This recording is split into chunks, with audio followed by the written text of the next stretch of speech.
Chapter 1. Imagine, if you will, an all-but washed-up private detective pursuing a uniformed cop down the street as fast as either of us could run. Yeah, we were a sight. Not that it mattered to anyone.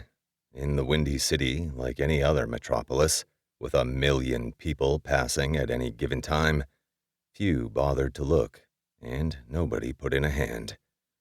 No, sisters and brothers, I was on my own, and chasing him for all I was worth.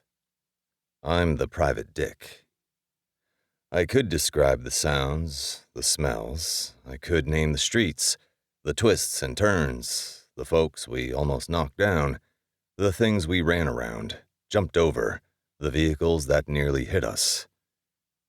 What would be the point? We ran until I could barely breathe, and wished the same for him, and then some. We ran till he made a mistake. He was passing 2 hookers, a skinny blonde with roots that matched her vinyl knee-high boots, and a tall apple-bottomed girl the color of rich dark chocolate, wearing gold and green zebra-striped spandex, loitering near a deserted building on North Avenue, when he shouted and turned into an alley that I knew was a dead end. The sap. As sure as a frog has delicious legs, I had him. I passed the working girls myself, too fast to take real notice, turned the corner, and nearly collided with a dumpster that smelled like fish hell at low tide.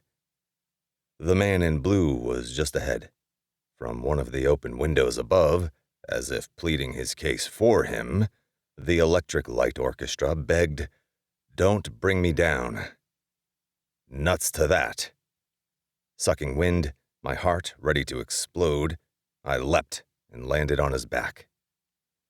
He couldn't just go down, of course, because luck is non-existent in my life, and good fortune only a fantasy. The cop took a header. I rolled ass over tea kettle over him onto the pavement, and, as I still had a grip, he returned the favor.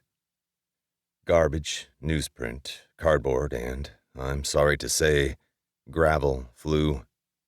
I rang my own bell on an inconveniently discarded concrete block, using the back of my skull as a clapper.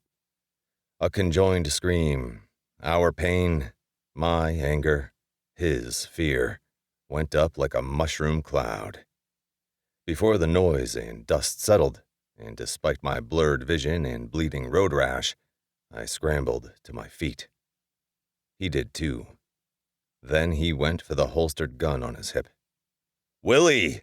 I screamed. There was no time to think, just enough to kick him hard in the groin. He collapsed like a marionette with cut strings and rocked on the ground in a fetal position. "No guns, Willie. Ever!" I barked. "I hate guns!"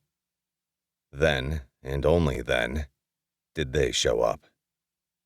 By they, I mean Detective Lieutenant Frank Wenders and his sidekick, Detective Dave Mason. 2 more frauds passing themselves off as real cops. These paid by the city. Wenders, a few years short of retirement but ages past his sell-by date, belonged in New Orleans rather than Chicago. He was made for Mardi Gras.